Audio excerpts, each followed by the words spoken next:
Hari ini saudara-saudara, saya ingin ajak kita merenungkan satu kata dari Alkitab, dari firman Allah, menyesal. Simple aja, menyesal. Jadi khotbah kita menyesal. Saya berharap saudara nggak menyesal datang ke gereja hari ini. Dan tidak menyesal dengan khotbah, karena judul khotbah menyesal. Nah saudara-saudara, kata menyesal ini kan dekat dengan dunia kita. Semua kita mungkin saya pernah menyesal. Kenapa menyesal? Karena saya merasa berbuat satu kesalahan. Karena saya merasa saya melakukan sesuatu yang tidak pas, yang terburu-buru, yang emosi dan sebagainya, sehingga saya menyesal. Hari ini saudara, mari kita belajar. Ternyata kata menyesal ini kata yang dikehendaki Tuhan dari kita. Orang suka dengan orang yang menyesal. Nah, ada satu kisah yang diceritakan Yesus sebagai satu pembanding di dalam Matius pasal 21, ayat 28 dan 29. Tetapi apakah pendapatmu tentang ini? Seorang mempunyai 2 anak laki-laki. Ia pergi kepada anak yang sulung dan berkata, "Anakku, pergi dan bekerjalah hari ini dalam kebun anggur." Jawab anak itu, "Baik Bapa," tetapi ia tidak pergi. Baik Bapa, tetapi ia tidak pergi. Saudara-saudara, jawaban ini sangat jamak kita dengar dalam dunia kita. Orang cepat sekali mengatakan, "Ya, siap." Tapi enggak melakukan. Nah, pertanyaan saya begini. Orang cepat sekali mengatakan baik, siap, oke. Kenapa sih cepat sekali? Walaupun sebenarnya dalam hati dia belum tentu setuju dengan yang kita katakan, belum tentu mau melakukan apa yang kita minta. Tapi kok cepat katakan, siap, baik Bang, baik Pak, baik Bu. Kenapa kira-kira? Apa motif orang cepat menjawab iya? Apa? Untuk memutus pembicaraan? Bisa. Untuk menyenangkan yang bertanya? Bisa juga. Tapi saudara tahu, jawaban itu menyakitkan. Karena apa? Akhirnya orang berharap, tapi tidak kunjung terjawab. Tidak kunjung lakukan. Saudara-saudara, saya mengajar orang muda di kampus, saya mengatakan begini. Anak muda, kalau ada orang meminta bantuan darimu, tolong jangan menolak dengan mengatakan tidak. Ataupun jangan mengatakan iya, tapi tidak melakukannya. Saya bilang begini pada mereka, biasanya umumnya orang yang meminta bantuan pada kita, pasti ada hubungan emosional, biasanya, betul? Ada kedekatan. Karena kedekatan itu dia berani minta tolong sama kita. Enggak gampang loh minta tolong, enggak gampang. Jadi kalau ada seorang minta tolong pada kita, dia pasti sudah mempertimbangkannya.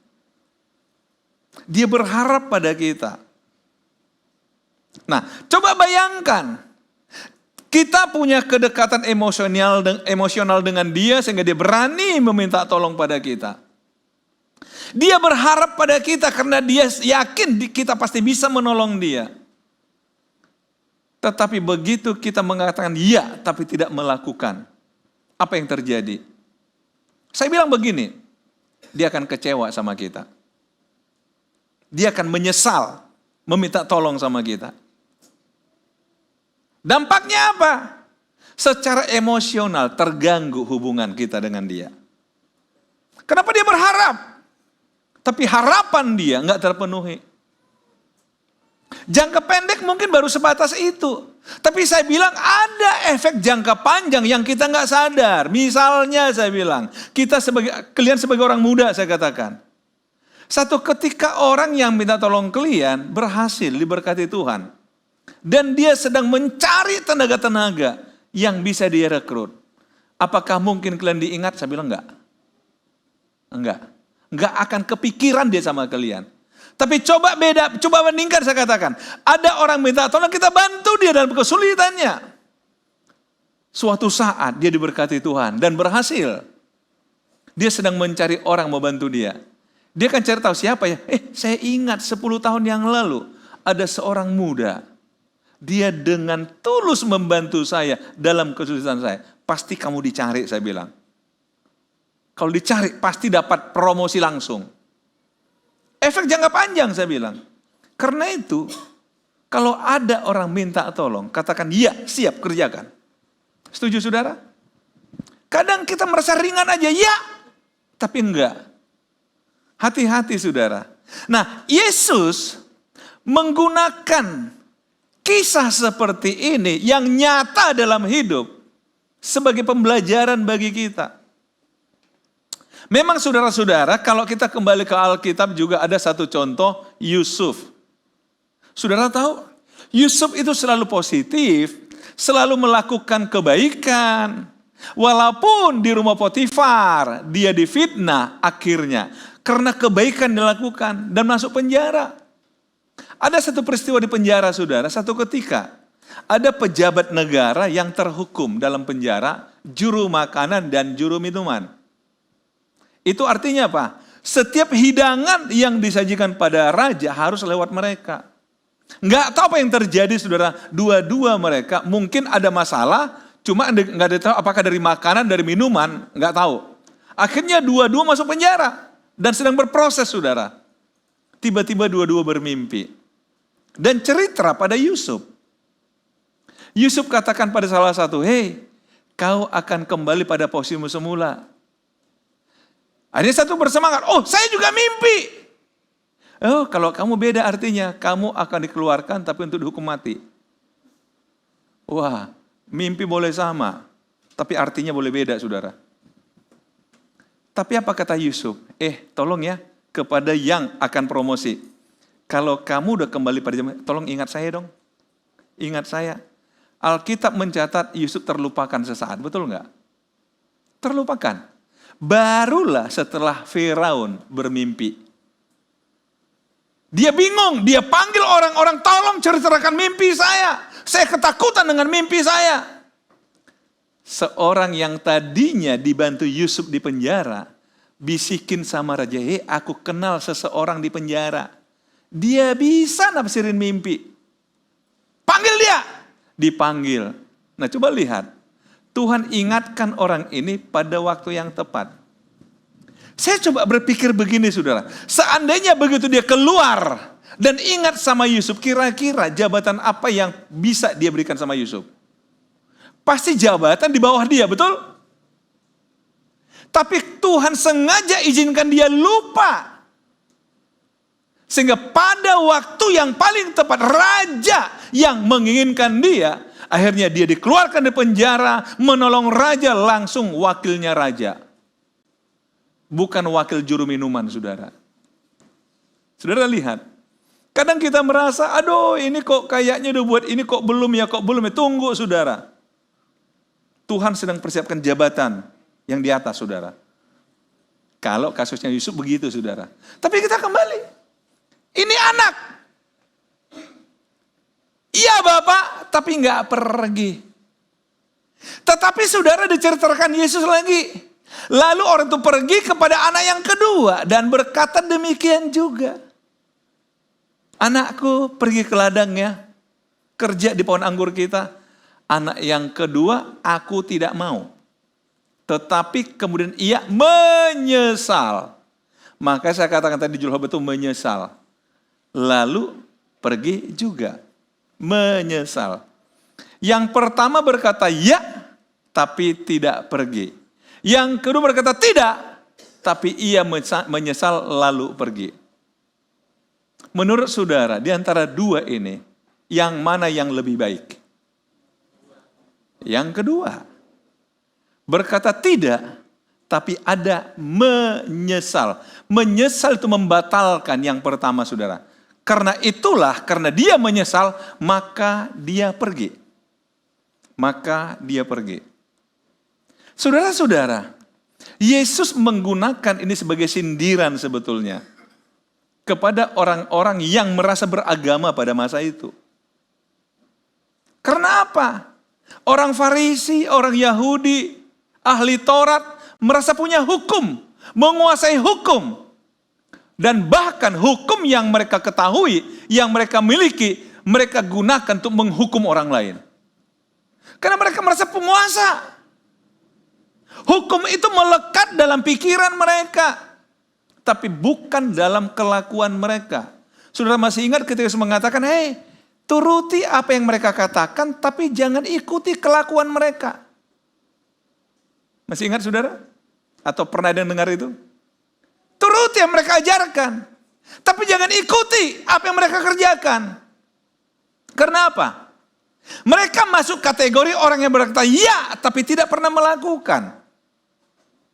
Yang Yesus lihat dari hidup kita adalah bukan seberapa banyak kita paham firman Allah, tapi seberapa banyak yang kita lakukan. Saya pernah baca satu buku, udah lama sih. Apa sih bedanya orang Kristen di zaman Kisah Para Rasul dan orang Kristen di masa sekarang? Beda yang pertama dia katakan apa?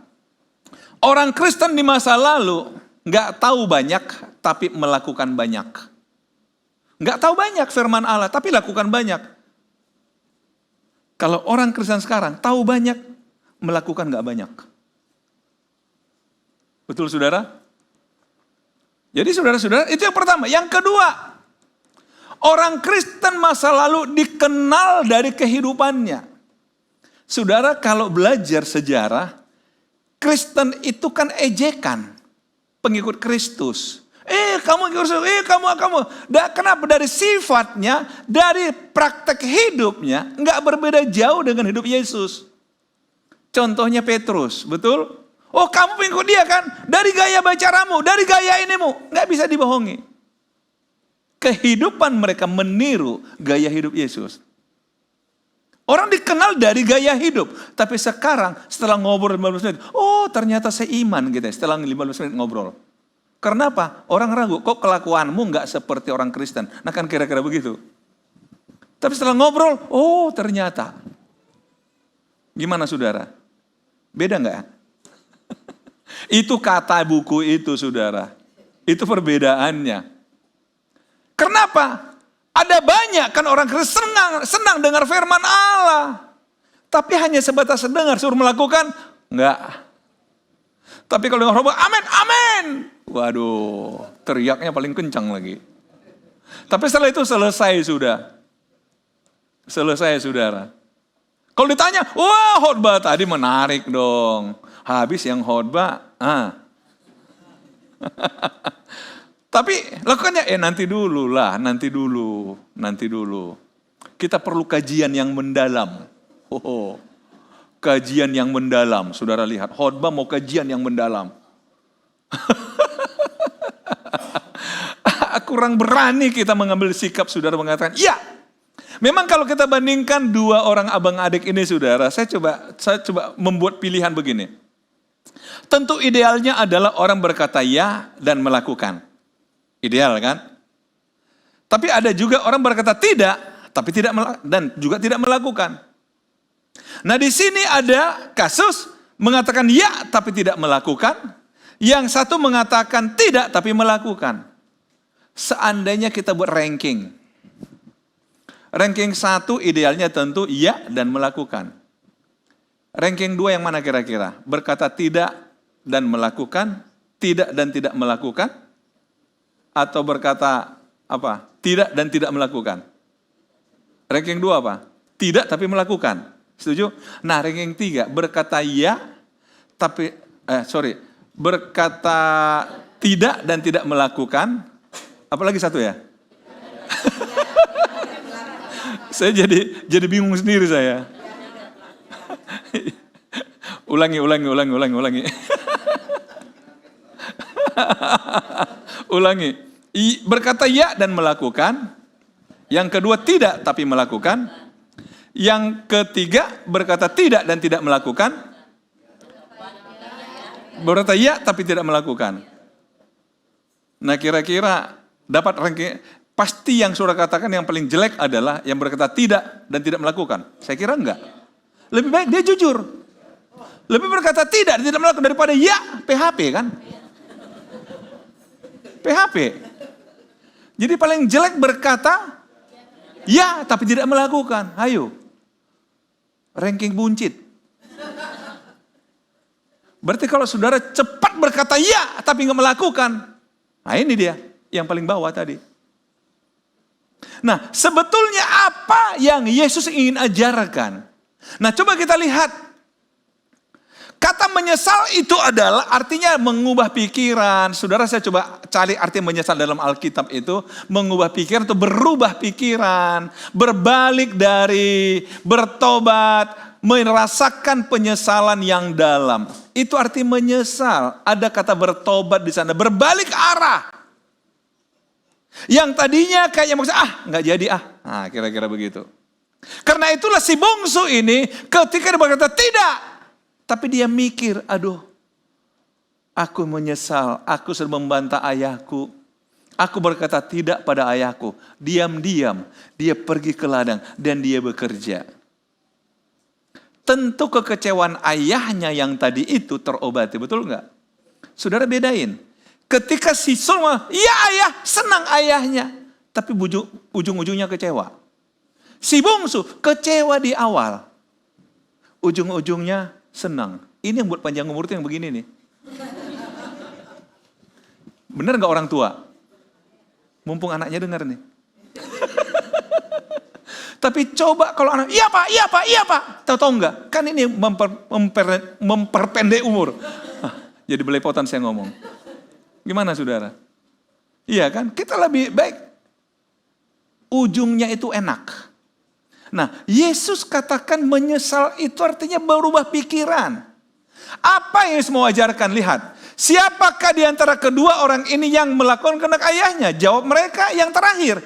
Kata Yesus kepada mereka, aku berkata kepadamu, sesungguhnya pemungut cukai dan perempuan-perempuan sundal akan mendahului kamu masuk ke dalam kerajaan Allah. Saudara, kenapa dua kelompok ini yang disinggung Yesus? Karena dua kelompok ini sering dijadikan oleh orang pada masa itu, khususnya Farisi, ahli Taurat, Saduki, untuk menyerang Yesus. Karena Yesus menerima pemungut cukai, karena Yesus menerima para perempuan sundal, betul? Yesus mau makan di rumah pemungut cukai. Orang kalau dia memang Tuhan, kok makan di rumah orang berdosa? Oh, kalau dia memang Tuhan, kenapa dia terima seorang perempuan yang gak benar? Orang mulai mendiskriminasi pada masa itu. Tapi Yesus mengatakan apa? Iya, mereka memang orang benar, tapi mereka menyesal. Kuncinya adalah saya terima mereka karena mereka menyesal. Betul? Bukankah Sakeus mengatakan apa? Ketika Yesus katakan, aku akan numpang di rumahmu. Begitu di rumahnya apa katakan? Aku akan kembalikan kalau ada orang yang kurugikan. Ini arti menyesal, saudara. Karena itu Yesus katakan apa? Kepada orang Farisi ahli Taurat. Kalian yang merasa hebat. Kalian yang suka mendiskriminasi pemungut cukai. Mendiskriminasi pada perempuan-perempuan sundal. Tapi ingat loh. Jangan-jangan nanti kalian kaget. Mereka masuk surga, kalian enggak. Saudara lihat. Kenapa? Kita tidak bisa menilai orang dari kelakuan di masa lalu. Kalau sudah menyesal bagi Tuhan, 0 masa lalunya. Kalau sudah bertobat, 0 masa lalu. Saudara masih ingat satu ketika Yesus memberikan perumpamaan begini. Ada seorang punya 100 domba. Yang satu hilang. Dia tinggalin 99, dia cari domba itu sampai ketemu. Begitu ketemu dia buat pesta. Saya yakin buat pesta lebih 1 domba yang dikorbanin. Padahal yang ketemu 1 domba. Saya yakin. Orang bertanya, kenapa dia tinggalin 99 mencari yang satu yang hilang? Yesus katakan apa? 1 orang yang bertobat jauh lebih besar nilai daripada 99 orang yang tidak memerlukan pertobatan. Betul? Artinya para Yesus sangat respect pada orang yang mau menyesal dan bertobat. Itulah sebab Yesus mengatakan apa? 1 orang saja berbalik kepada Tuhan. Malaikat di surga ngapain? Bersorak. Itu konsep berpikir Yesus. Jadi saudara-saudara yang kasih Tuhan, Yesus kembali katakan, jangan kamu menilai pemungut cukai, perempuan sundal. Kemudian Yesus melanjutkan berkata begini, sebab Yohanes datang untuk menunjukkan jalan kebenaran padamu, dan kamu tidak percaya kepadanya. Tetapi pemungut-pemungut cukai dan perempuan-perempuan sundal percaya kepadanya. Dan meskipun kamu melihatnya, tetapi kamu tidak menyesal. Dan kamu tidak juga percaya kepadanya. Tidak menyesal. Sementara yang berbuat salah menyesal. Saudara-saudara, saya coba melihat dalam hidup ini begini. Ketika saudara berbuat salah, ada nggak penyesalan di hati saudara? Kalau masih ada penyesalan, berarti saudara orang baik. Tapi kalau nggak menyesal, kebalikan orang baik apa? Ya. Kok nggak nyesal sih berbuat jahat? Simple kan? Saudara tahu, ketika saudara berbuat kesalahan, saudara disadarkan, pasti roh Tuhan lah, roh kudus lah yang bicara di dalam, kamu salah loh tadi. Kamu salah loh tadi, kamu salah tadi. Tapi jadi persoalan kita kadang diingatkan juga oleh roh Tuhan, kita masa bodoh karena gengsi. Gengsi minta maaf. Gengsi untuk mengakui kesalahan. Akhirnya apa? Kita masuk pada kategori yang dikatakan Yesus, kita nggak pernah menyesal. Tuhan nggak peduli saudara berapa kali saudara jatuh. Tapi yang penting engkau menyesal dan datang kembali kepada Tuhan. Itu yang membuat kita akhirnya layak menghadap Tuhan saudara. Karena kita menyesal. Daripada orang yang merasa baik tapi tidak pernah rasa menyesal, berarti dia merasa benar. Tuhan katakan, jangan kaget nanti. Jangan kaget kalau terjadi satu ketika bahwa orang-orang yang kamu anggap hina di dunia, tapi mendahului kamu masuk dalam kerjaan Allah. Karena itu saudara yang kasih Tuhan, mari kita belajar. Begitu kita berbuat salah, enggak salah kita menyesal. Enggak usah malu. Enggak usah malu. Saya sering berpikir begini, setiap orang boleh ke gereja. Karena gereja tempat berdamai dengan Tuhan. Saya enggak terlalu peduli saudara di luar sana, saudara seperti apa. Tapi ketika saudara ke gereja, saya katakan Tuhan terima kasih. Bahwa ternyata hari ini ada orang-orang datang kepada Tuhan untuk berdamai dengan Tuhan. Orang-orang yang menyesal dari hidup yang lama. Amin saudara. Tuhan Yesus memberkati saudara.